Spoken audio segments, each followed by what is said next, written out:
Kia ora tātou. At Women's Ministries, one of the things I have the privilege of doing is promoting resources that might help you. And every month we give away a book or a resource, usually a book. This month it happens to be a book. It's this one. It's called The Courage of Women, and it's by Rob Harley, who happens to be sitting beside me right now. We're at his house. Thank you for having us. My pleasure. And this is a cool book. I read it over the January holidays that have just been, and it was very hard to put down. In fact, I did not get much housework or any of the stuff done that I was supposed to do. I did do it over 2 days because I did have to stop and sleep. But it's a really compelling story. It's engaging. It made me cry, but it's really real, and that's what I really liked about it. And so we're really honoured to have Rob talk to us about this book. If you don't know Rob, he's had, I think it's over 50 years in journalism and television and radio and print, and this is his 7th book, and he's telling me there's an 8th one coming as well. So it's really lovely to be able to talk to you about this. So could we start with, could you just tell me about the cover? I love this cover. There's something very raw about this cover. The brief she had was design a woman with a strong face, who looks like she's been through something, but is firm and resolute. That was what we did. Yep, the face tells a story. It absolutely does. Could you tell us a little bit about the story as to how you ended up writing this book to start with? Well, it had its birth in a bit of a life experience crisis. I've suffered, as some creatives do, over the years with pretty dodgy mental health. Yep. Back in my TVNZ days, I recognised, particularly coming back from some overseas assignments, which had been a bit gruelling, to war zones and other places, that I was a bit fragile. Yeah. Got some counselling, got some help. Then the middle part is a very long story, but I ended up in a psychiatric ward under the Mental Health Act over Christmas 2023 to 2024. I was sectioned there, and I had 3 weeks in the company of some surprisingly eminent people, and I was looked after by two very bright nurses, two very bright physicians, a psychiatrist from Poland and a psychologist from Serbia. And it just occurred to me, as they were very incisively taking my head apart, that gee whiz, a lot of the people in my journalism career that have actually heavily influenced me and helped me by the stories that I've been privileged enough to tell about them have been women. And I thought, some of them I've written up in other books, previous books, but I realised I had about 13 left over. I started, while I was in the hospital, I started writing madly, thinking I want to write a book about courageous women. There were a couple of rejection slips, but I ended up with 11 and compiled them together, finished off with an epilogue paying tribute to my beautiful wife, and there it is, The Courage of Women. Yeah, that's cool. That's cool that out of a challenging situation that you were in yourself, that something good came out of that. And it seems to me, as I've read the book, that's kind of the story, is that life is a roller coaster. It goes up and down, and some very ordinary people can be confronted with some challenges, but when they push through and persevere, often over the really long time, good can come out of it, and they can make a difference in the end. And I guess that's the story that you're telling me, also with your own personal story. So let's talk about this book. I love the title, The Courage of Women, not Women of Courage, which suggests to me that that maybe the courage of women is different to the courage of men. Is that something that was behind your thinking in the title? Yeah, and right from the beginning, and then at the end, I quote the words of the song by Alice Cooper, a male, his song "Only Women Bleed." Yeah, and he peels back the layers of the ways in which women live, cope, suffer, recover. Yep. And it occurred to me, the more I listened to that song and the more I've known women, including women in my own family, I've realised women are wired differently to men. And as I said in one of the stories, about two women that I wrote about who were both trying to make sure that their second children would not have a dreadful inherited disease.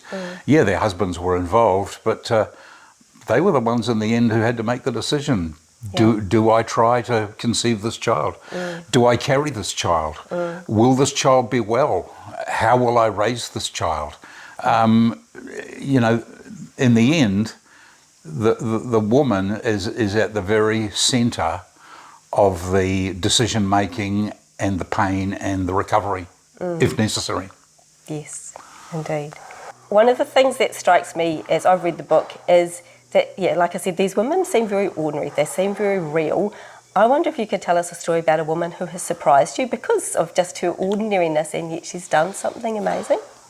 Well, I was going to tell you one, but it's a bit long. But seeing we're maybe talking to a Salvation Army audience, I became aware a number of years ago there was an item on the news about a couple called Lance and Faye Rive. They were a Salvation Army couple working in Nigeria. Their vehicle overturned in a flash flood. Faye was badly injured. She spent months in hospital with a very badly injured neck. But Lance was rendered a tetraplegic, and he was dependent on Faye and others for the rest of his life. He did amazing things. He was part of the Salvation Army's tracking down lost people ministry, did it from his home in Mount Eden. And I went round there to visit him, and his daughter and son-in-law were there, Susan and Kristen Jack. Susan was a doctor. Okay. And she'd trained at med school, and she'd married Kristen, who was a nurse. And, you know, it occurred to me meeting them, I thought, I bet you guys probably think that your family's paid its debt to God, if there is such a thing. You know, you've done your bit. And I raised this with them. I said, no, we're going back to Cambodia. We've been there for a while. And I said, what are you going to do? And they said, we're going to live in a treehouse. As you do. As you do. You know, they were going to live in one of the poorest slums in Phnom Penh, and they worked for an organisation called Servants to Asia's Poor. Okay. And to go and see them and their little boy Caleb living in this little shack, you know, with disease and AIDS and rescuing prostitutes and stuff all around them. And I just marvelled. They set up a thing called Little Conquerors, which was giving disabled kids a chance to walk. And I sat with Susan Jack in a hut, and she was cradling a little boy who was about 7, and he was obviously dreadfully mentally unwell, and she was crying. And I said, what for? She says, I could have saved him with medicine I could have bought in New Zealand for $5. And then on so many occasions during that trip there, I just shed tears sitting with Susan, seeing the heart of this highly professional woman. And I, you know, more than once I asked her, and Kristen, what are you bringing your little boy into this hellhole of a place? She ended up being medical officer of health in Dunedin. He came back and did youth work, and he started writing a book, a marvellous medieval novel about Calvinism and stuff, and he just finished it before he passed away last year. And Susan Jack is like my heroine. I'm so glad you shared that story, and I know a lot of our Salvation Army people will indeed know those names. So thank you for that. Can you tell us, what are your hopes for the book? What do you hope is going to, who's it going to reach? How's it going to help? Look, I don't know. I mean, my counsellor, interestingly enough, she says, resilience is an overused word. And I said, yeah, maybe. But, you know, I wrote a previous book called A Safe Place to Cry. It was prompted by my sister-in-law, who worked for World Vision for about 35 years, and told me about her experiences in the field and how she found it hard to cry even amongst thousands of bodies in Rwanda. But later, in a safe place, she was able to cry. And I went and I interviewed about a dozen professionals, doctors, lawyers, judges, funeral directors, a war crimes prosecutor, and said, how do you do it?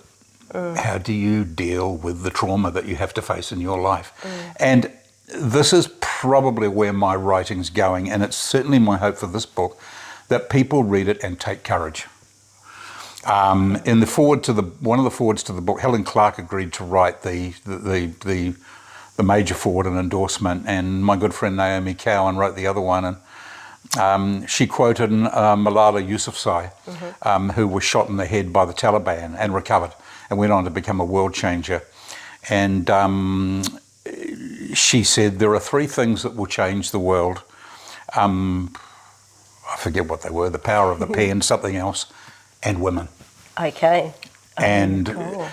on my bookshelf are so many books. Women Hold Up Half the Sky. Yes. A favourite of mine. And I am just in awe of women, and I want men and women to read this book and be moved and changed. Yeah, cool. And I'm sure they're going to be. And actually, one of the suggestions I was going to make for those watching is that this could be a great thing for Mother's Day, but I want to be clear to say this is not just a book to get for Mother's Day. Buy it for Father's Day, buy it for everybody, because I think people will find it encouraging, and I think they'll find it relatable. And if you're a Kiwi reading it, there's a good chance you're probably going to know someone who's in the book, or a place or something like that. I know it was like that for me. I mean, we are a small country, and I've received so many emails and messages from people who've read the book saying, yep, I went to school with that woman, Yep, or exactly. I'm related to them, or I know them, and I just love them to death. And then, can I please have 10 copies? I want to give one to my mum and all my sisters and my aunties. Nice. Yeah. Well, if people do want to get hold of the book, we'll put the website along the bottom of the screen.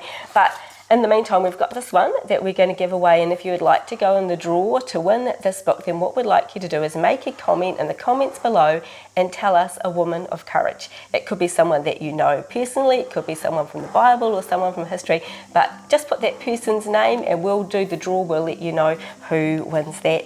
So I just want to say a huge thank you to you for having us in your home. Thank you for talking to me, and thank you for so honestly sharing your story, as well as just letting people around the world know everybody's story. The story is such a powerful thing. I want to remind people out there that we can be encouraged to share our story, because we've all got a story. We might not all have a spectacular story. We might feel very, very ordinary, as I think so many of the people are that you write about. We may feel ordinary and like we can't do much, but we've got a story. We can share that story, we can persevere, and in the end we can all make a difference, albeit in a small way. Thanks for watching. Ka kite.